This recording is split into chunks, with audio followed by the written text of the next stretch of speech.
తాజా breaking news, local updates, రాజకీయ విశ్లేషణలు అన్ని ఒక్క చోటే. A24 న్యూస్ తెలుగుని ఇప్పుడే సబ్స్క్రైబ్ చేయండి. బెల్ ఐకాన్ నొక్కి నోటిఫికేషన్స్ ఆన్ చేయడం మర్చిపోవద్దు. మీ సపోర్ట్ మా బలం. బయ్యర్ గానీ సెల్లర్ గానీ వీళ్ళిద్దరూ కూడా బయ్యర్ సెల్లర్ ఆఖరి గవర్నమెంట్ కట్టే ట్యాక్స్ డబ్బులు కూడా మీ జోబులోకి వెళ్ళిపోతారని ఫీల్ అవుతారు కానీ అసలు విషయం అది కాదండి. ఇప్పుడు ఆర్ఎస్కే లో ఒక ఎగ్జి ఒక క్లై అనేది ఎక్కువగా ఉంటే అది తొందరగా అవుతుంది కానండి. ఇప్పుడు మనకి లేఅవుట్లకి అయితే ఇంచుమించు 30 నుంచి 40 మంది పార్టీలు వస్తున్నారండి. ఎగ్జిక్యూటివ్స్ క్లైమేట్ ఒకడే ఉంటున్నాడు, ఒక్కొక్కసారి క్లైమేట్ ఇద్దరు ఉంటున్నారు. మరి వాళ్ళందరికీ తంబులు తీసుకుని ఇవన్నీ చేసే వాళ్ళకి మాకే తలప్రాణం తక్కువ వచ్చేస్తున్నారు. టైమింగ్ కూడా సరిపోవట్లేదండి. రిజిస్టర్ గారిని బతిమలుకుని సాయంత్రం వరకు 11 గంటల వరకు కూడా కూర్చుని ఆయన చేయమని చెప్తుంటే ఆయన ఓపికగా చేస్తున్నారు. తంబులు వేయించుకుని వెళ్ళండి మీరు అందరూ అని చెప్పేసి ఆయన మాకు సహకరిస్తున్నారండి. ఇప్పుడు ఇలాంటిది ఆర్ఎస్కే లో అయితే అవుతుందా? వాళ్ళు 6 గంటలకు కట్టేసి వెళ్ళిపోతారు. ఉదయం 10:30 నుంచి 6 గంటల వరకు ఉంటారు, వెళ్ళిపోతారు వాళ్ళు. మరి ఎక్కువ రిజిస్ట్రేషన్లు అవ్వాలని ఛాన్స్ ఎలా ఉంటదండి అప్పుడు? అందులోనే మనది సీజనల్ గా ఉంటది రిజిస్ట్రేషన్. అవునండి, జూన్ జూలైలో ఎక్కువ ఉంటుంది అనుకుంటున్నాను. మరి అంతేనా? మీరు చెప్పండి ఏ సీజన్ మంచి ప్రతి మంత్ దశమి ఏకాదశిలో ఎక్సలెంట్ గా ఉంటదండి. మంచి తిథులు ఇంకానే మనకి రిజిస్ట్రేషన్ అనేది ఒక నమ్మకంతో చేయించుకుంటారండి. కొనక్క ఒక ఆస్తి కొంటున్నాం, ఇది మంచి రోజుల నుంచి చేయించుకోవాలనుకుంటారండి. అలాంటి ప్రతి రోజు 10 50 అవ్వండి. మంచి రోజులోనే 50 100 అవుతాయి, పుట్టి రోజుల్లో 4-5 అవుతాయండి. 4-5 అవుతున్నప్పుడు ఇది సాధ్యపడద్దండి. మరి ఒకే రోజు 100 70 80 అయినప్పుడు ఇది సాధ్యపడద్దండి. జనాలకు చాలా ఇబ్బంది కదండి, పబ్లిక్ అది.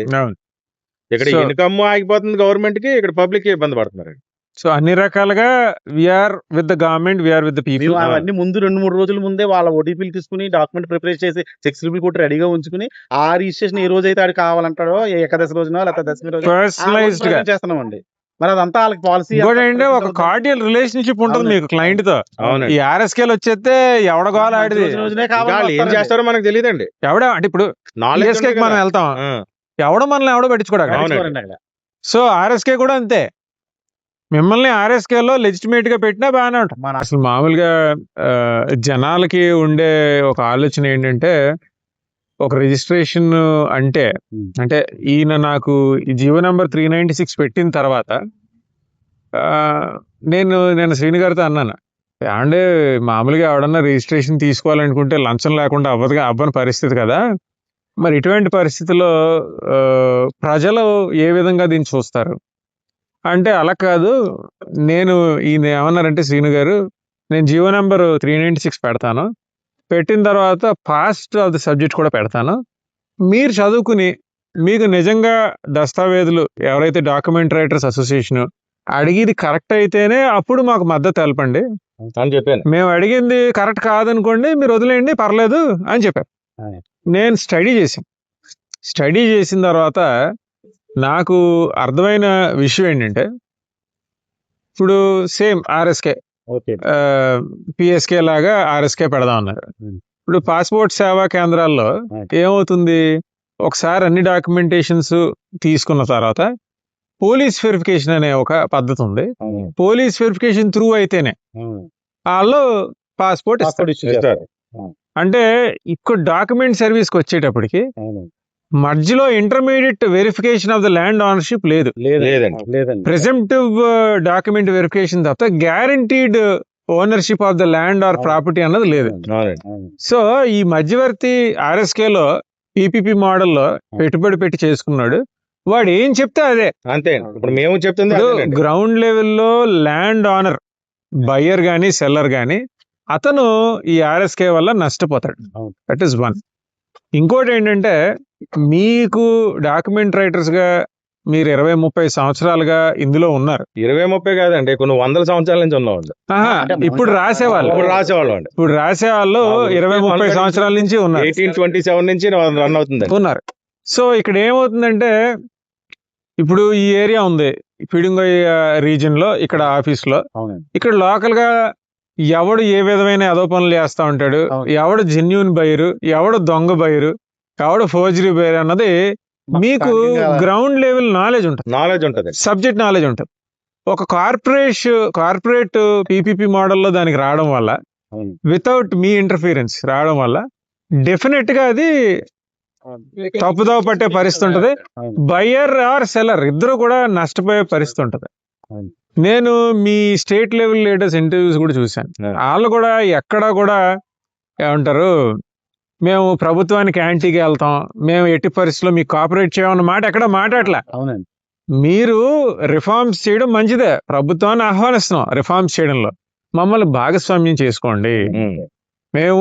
మేమేమి గాలికి తిరిగే మనుషులం కాదు, మాకు ఒక అసోసియేషన్ ఉంది, మాకు ఒక రిజిస్టర్డ్ అసోసియేషన్ ఉంది, రిజిస్టర్డ్ ప్రాక్టీస్ చేస్తున్నాం డాక్యుమెంట్ రైటర్స్ గా.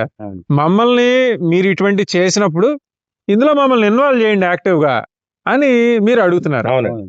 సో దీని గురించి మళ్ళా అంటే సబ్జెక్ట్ స్టడీ చేసి వస్తాం కాబట్టి కొంచెం బెటర్ గా డెవలప్డ్ కంట్రీస్ లో, ఎందుకంటే రిఫార్మ్స్ మీరు సజెస్ట్ చేసిన రిఫార్మ్స్ కూడా డెవలప్డ్ కంట్రీస్ లో ఏ విధంగా ఉన్నాయని చూస్తే మీకు విషయం చెప్పాలి. మీలో అందరూ ఇన్కమ్ ట్యాక్స్ ఫైల్ చేస్తారా? ఇన్కమ్ ట్యాక్స్ ఫైల్ చేస్తారు కదా. సెంట్రల్ గవర్నమెంట్ ఇంతకు ముందు ఇన్కమ్ ట్యాక్స్ ఫైల్ చేసేటప్పుడు ఎలా ఉండేదంటే, మనం ప్రాక్టీషనర్ ఒక సీఏ ఉంటాడు కదా, త్రూ ఆడిటర్, ఆయన రిజిస్టర్డ్ ప్రాక్టీషనర్, ఆయన్ని గవర్నమెంట్ సర్టిఫై చేస్తుంది. సర్టిఫై చేస్తే ఆయన మన ఇన్కమ్ ట్యాక్స్ రిటర్న్స్ ఫైల్ చేస్తాడు. చేసిన తర్వాత కన్సర్న్ ఐటీఓ దగ్గరికి వెళ్తుంది. ఇంతకు ముందు 2019 కన్నా ముందు ఏముండేదంటే, రాజమండ్రిలో మనం ఇన్కమ్ ట్యాక్స్ ఫైల్ చేసాం, రాజమండ్రిలో ఉండే ఐటీఓ దగ్గరికి ఎవరి దగ్గరికి వెళ్తున్నారో ఫైల్ కనబడింది. జాగ్రత్తగానండి, ఇక్కడే కరప్షన్ అనే సబ్జెక్ట్ ఉంది. ఆ ఐటీఓ దగ్గరికి వెళ్ళి రేటు మాట్లాడేసుకుని దొంగలెక్కలు వేసేసి లంచం ఇచ్చేసి క్లోజ్ అయిపోయింది. ఈ డాక్యుమెంట్ రైటింగ్ లో కూడా అదే పరిస్థితి ఉంటుంది. దాని కేంద్ర ప్రభుత్వం ఏం చేసింది, జంబ్లింగ్ సిస్టమ్ పెట్టేసింది, ఫేస్లెస్ ఇన్కమ్ ట్యాక్స్ రిటర్న్స్ పెట్టేసింది. అంటే ఏంటి, ఒకసారి మనం ఇన్కమ్ ట్యాక్స్ రిటర్న్స్ ఫైల్ చేసిన తర్వాత అటేపు ఏ అధికారికి వెళ్తుందో, భారతదేశ వ్యాప్తంగా, రాష్ట్ర వ్యాప్తంగా కాదు, భారతదేశ వ్యాప్తంగా ఏ అధికారికి వెళ్తుందో ఎవరికి తెలియదు. దానివల్ల ఏంటి, లంచం ఇచ్చేవాడు లేడు, తీసుకునేవాడు లేడు. సో ఫేస్లెస్, ఐడి పరంగా దీన్ని బ్యాక్ ట్రాక్ కూడా చేయలేడు. రిటర్న్స్ కరెక్ట్ గా ఫైల్ చేస్తే ఫైల్ అవుద్ది, రిటర్న్స్ కరెక్ట్ గా ఫైల్ చేయకపోతే అవ్వదు.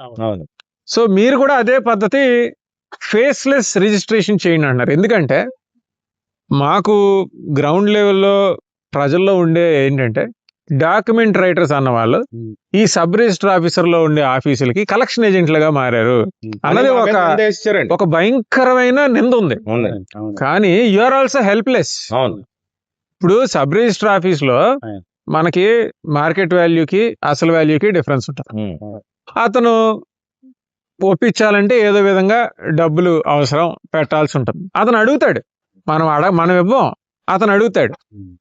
అలానే చాలా చాలా రకాలుగా వాళ్ళు ఇన్ఫ్లుయెన్స్ చేసి మన దగ్గర డబ్బులు చేయకపోతే, అంటే ఇటేపు బయ్యర్ ఆర్ సెల్లర్ మిమ్మల్ని ఇబ్బంది పెడతా ఉంటాడు, మా రిజిస్ట్రేషన్ అవ్వాలి సార్ అని, అటేపు అతను కూడా ఆపుతా ఉంటాడు. సో ఈ అర్జెన్సీ టైంలో వీళ్ళు డబ్బులు తీసుకుని ఒక్కొక్క సబ్ రిజిస్టర్ కి పోస్టింగ్ కి ఎంతెంత డబ్బులు ఖర్చు పెట్టి వస్తున్నారో అందరికి తెలిసిన విషయాలు.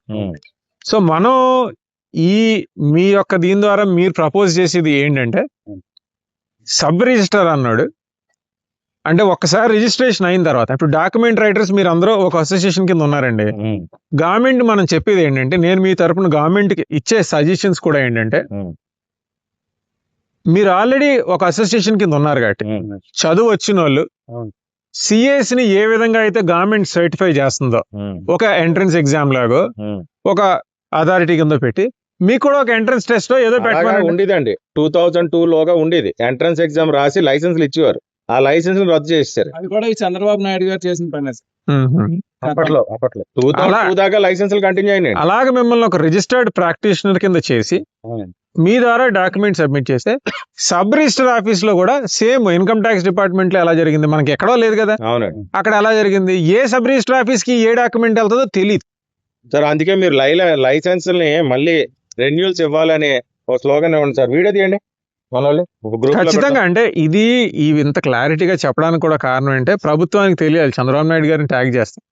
ఫస్ట్ ఆఫ్ ఆల్ మన డిమాండ్స్ ఏంటంటే, నేను అనుకున్నది మీ తరపున, అంటే మీరు నన్ను డాక్యుమెంట్స్ ఇచ్చిన తర్వాత నేను అనుకున్నది ఏంటంటే, ఒకటి మీ లైసెన్స్ పునరుద్ధరించాలి, మిమ్మల్ని లైసెన్స్డ్ ప్రాక్టీషనర్స్ కింద ఐడెంటిఫై చేయాలి. That is one.